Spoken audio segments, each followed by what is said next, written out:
And we have Jonathan Nunn from West Northamptonshire Council with us in the studio today, ready to answer your questions.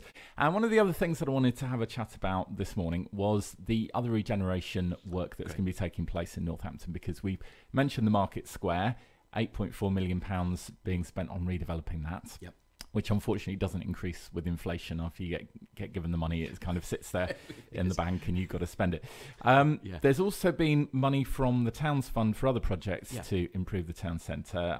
That was £25 million. That's right. Yeah. And how's that money being invested? Yeah, a variety of different things. Some of it is about the general sort of street scene. A lot of people come into Northampton say, why can't the rest of it look like St Giles Street? St Giles Street had a refurb some years ago, and it does look nicer. The sort of the materials there on the road, it's a lovely sort of grey granite sort of colour, and looks a great deal more attractive. Yeah. And so we've got the money to do that with Abingdon Street, the rest of Abingdon Street, and the Fish Street that connects between St Giles Street and Abingdon Street. And as our main sort of town areas, I guess.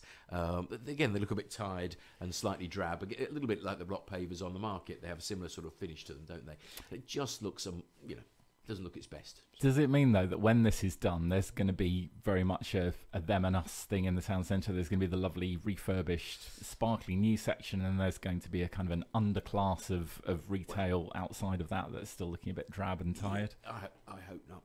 I hope not. I think... I'm sure I like the expression underclass, but if there is too much of it, looks underclass at the moment, and I think we've got to bring it up. The market just doesn't look its best, and Abingdon Street just doesn't.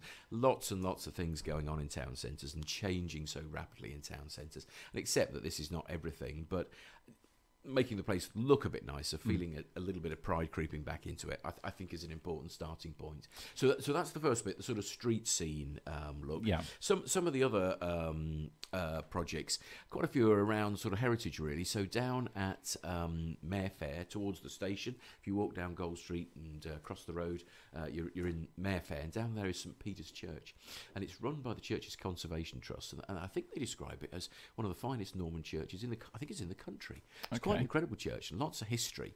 I wasn't familiar with it until about a year or so ago. One of the guys from the Conservation Trust kindly showed me around and realised the extent of the history that was attached to that church, but yet most of us walked past it.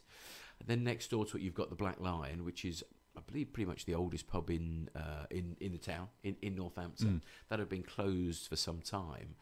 And the Church's Conservation Trust have some lottery money to do a renovation on the Black Lion pub. And the money sat there until we were at the council able to buy the pub. So the proposal is this: the pub is bought, it's undergoing a refurbishment, and it'll open as an active pub, but also as more a sort of visitor centre where you can come in, find out more about the town. And by having the Church's Conservation Trust there, it will also mean that the church can be open a great deal more. So you can see a refurbishment of that whole area. What's happened more recently is the Church's Conservation Trust have become quite attached to Northampton. They're actually going to move their office operation, their whole office for the country, up to Northampton too. So that's another one of the projects. And it kind of makes the best of... people are right when they say to me, why don't we celebrate our history more? There are so many interesting things in the town. Why does nobody know about them? And both the Black Lion and St Peter's are two great examples of things there that we just don't make enough use of and celebrate it. So is the pub on the church's land? Is that the sort of the connection? No, it's adjacent. It's adjacent. So you've got the church, and then next door you've got the pub. And it's so easy to walk past. So easy to walk past and not notice what's there, really. People coming from the station, I'm sure many people have done that and not noticed it. But hopefully it should be a great deal more beautiful and a much better welcome to the town as well for those people who arrive by train, either for business or to visit. At the moment, I'm not sure it's not a great approach to make, but that's a part of the rejuvenation that will go on in that area. And because it's the historic castle area as well, which people still feel a certain sense of pride of. Not much of the castle left. There's a few stones here and there, but there's something to celebrate in that area. So there is a wider sort of regeneration project going on in that area too, in creating a new park there. Fantastic. And there's some other projects that are being done with this investment as well, aren't there? Yeah, give you another example is at 78 Derngate, and many people might know that's it's a house designed by Rennie Mackintosh, so quite sort of famous and distinctive. Yeah. I use the phrase Art Deco. There'll be purists who'll probably tell me there's a different phrase, but that's how I interpret it. And it's a beautiful visitor attraction. It is extremely popular. A lot of people come and visit. It's run by a trust who do a fantastic job of keeping it alive and keeping it going, but have aspirations to allow more people to come. And so we've been able to team up with them and use some Towns Fund money to put an extension on the back. Architecturally, I think it's going to be absolutely beautiful, as is often the way these days. Rather than try and match the old building, it will be a stark contrast, like a modern glass cube.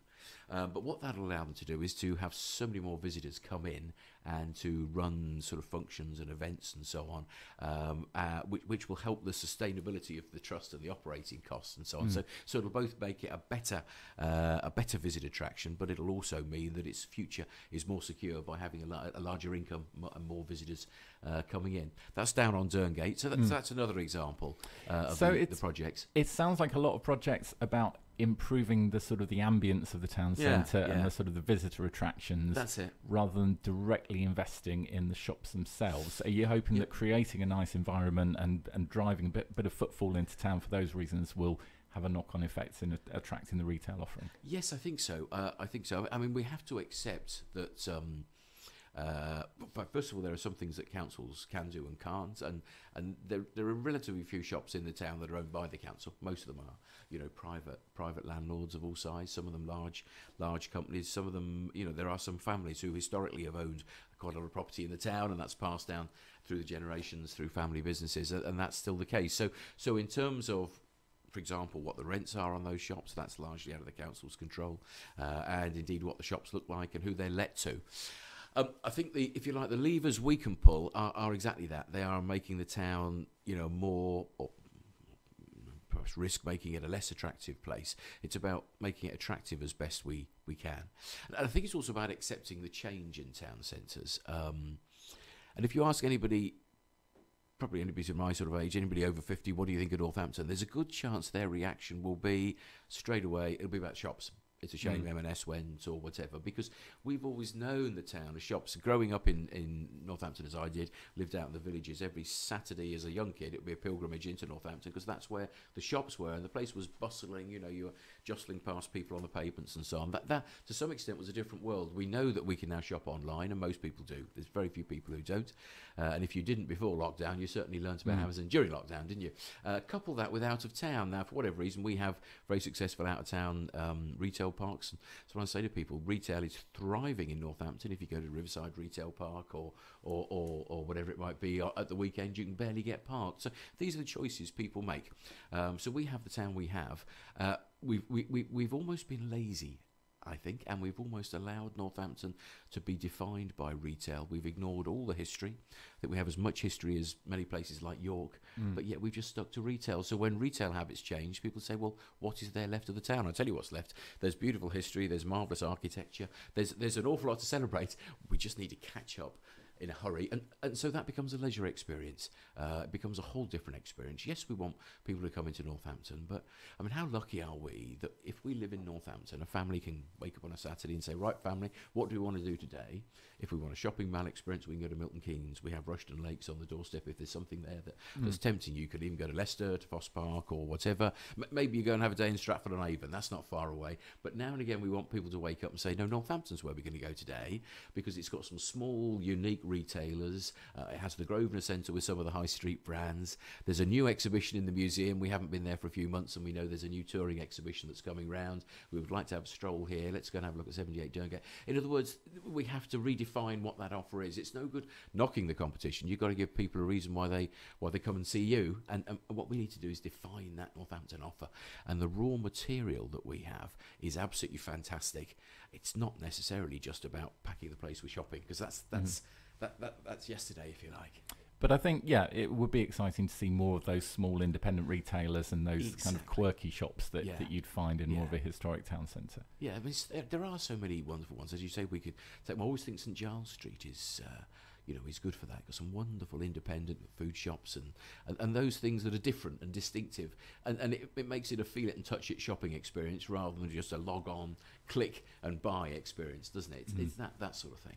Yeah. Fantastic. Well, one of the other things that people are citing as a reason why people should be coming into the town centre is improvements to parking charges. We're going to be chatting about that shortly. If you've got anything you'd like to say on that, you can get in touch with us. You can text or WhatsApp on 07852 961 961 or phone us on 01604 800 961. We'll be talking about that with Jonathan Nunn, the leader of West Northamptonshire Council, after this from Joel Corrie and Becky Hill. We got so much history.